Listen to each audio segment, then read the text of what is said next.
ఏవైతే మేము గ్యారంటీలు ప్రజలకు ఇచ్చినామో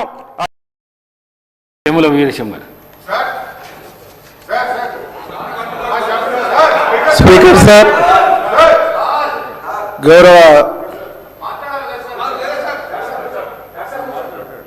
స్పీకర్ సార్, ఈ చైర్ అంటే సభకు గౌరవం అధ్యక్ష. గౌరవ సభ్యులు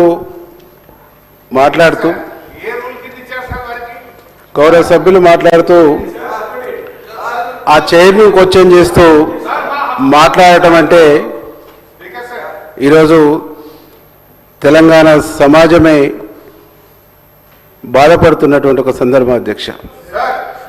బలహీన వర్గాలకు సంబంధించినటువంటి తమరు ఆ చైర్లో కూర్చున్నటువంటి సందర్భంలో యావత్ తెలంగాణ సమాజం అంతా ఒక బలహీన వర్గాలకు ఈ ప్రజాపాలనలో ఒక పెద్ద స్థానాన్ని కల్పించారని గర్వపడ్డారు అధ్యక్ష.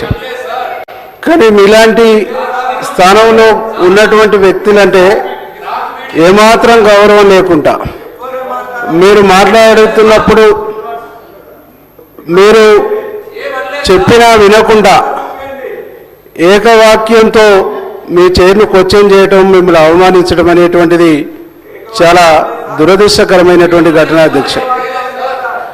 ఆనాడు డిప్యూటీ స్పీకర్గా ఉన్న మా బట్టి విక్రమార్కన్న ప్రతిపక్ష లీడర్గా ఉన్నప్పుడు కూడా తన ప్రతిపక్ష హోదాను తీయడం కోసం ఇట్లనే చేశారు అధ్యక్ష. మొత్తం తెలంగాణ సమాజం మొత్తం ఈరోజు ఒక దళిత స్పీకర్కు జరిగినటువంటి అవమానంగా ఈరోజు సమాజం భావిస్తుంది. కాబట్టి మీ పట్ల చైర్ పట్ల గౌరవం లేకుండా మాట్లాడినటువంటి వ్యక్తులపైన చర్య తీసుకోవాలని చెప్పేసి మేము రిక్వెస్ట్ చేస్తున్నాం అధ్యక్ష.